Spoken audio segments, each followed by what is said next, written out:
January 1942. Leuven tightens under winter.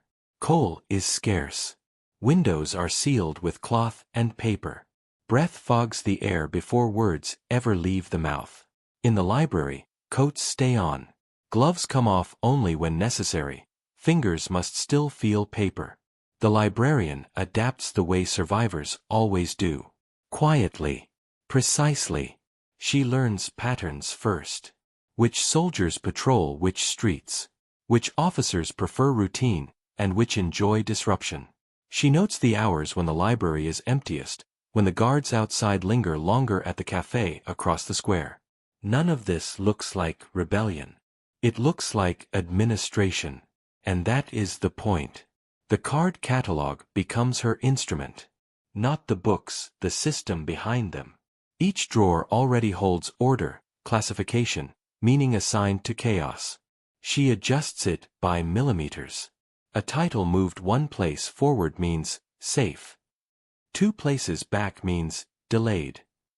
A red pencil mark that looks like a correction is a warning no one else would ever read. Readers begin to understand.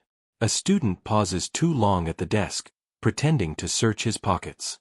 A widow asks for a volume she does not need. A delivery boy waits while snow melts into his shoes. None of them speak plainly. They don't have to. The library teaches them how to listen without sound. Messages travel folded inside dust jackets. Names hide in bibliographies. Meeting points are disguised as publishing dates. When patrols increase, the librarian alters nothing visible, only the rhythm beneath it. This is not bravery, as myth remembers it.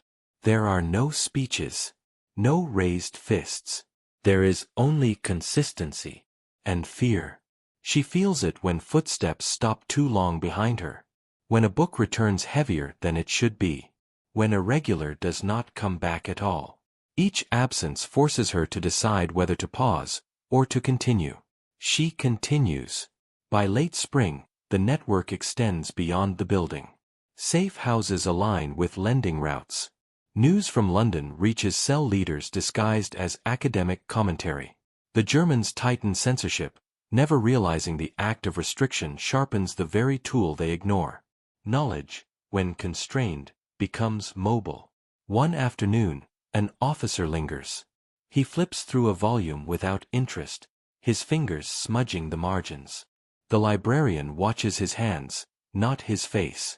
He asks her how long she has worked here. All my life, she answers. It is not entirely true. It is close enough. He nods. Bored. Satisfied. The library remains invisible. But invisibility has a cost. Every success increases the risk of collapse. Every saved life demands another choice. The paradox deepens. The quieter the resistance, the more essential it becomes, and the less credit it can ever claim. The librarian understands something others do not. War does not always end with explosions. Sometimes it erodes authority one borrowed book at a time. And somewhere beyond Leuven, arrests increase. Trains run heavier. Time grows short. The shelves still stand. For now. If you're ready, say yes, and I'll continue with Section 3, Climax, Reckoning, and Reflection. September 1944. Leuven exhales. The sound comes first, engines, unfamiliar and hopeful, rolling through streets that have not heard freedom in 4 years. Windows open. People emerge cautiously, as if joy itself might still be forbidden. White sheets appear. Then flags, hidden and folded for years, catch the air again. The Germans leave in fragments. Orders half followed.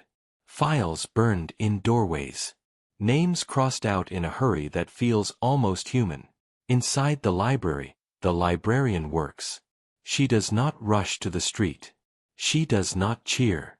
She opens drawers and removes cards one by one, feeding them into a small iron stove kept for winter warmth. Paper curls. Ink blackens. Systems dissolve.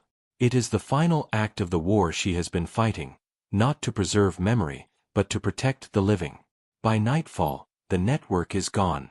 The readers who once lingered now pass her on the street without recognition. This is not cruelty. It is survival. Resistance only works if it can disappear completely. And it has.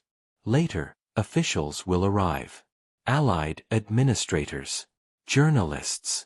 Committees eager to docum.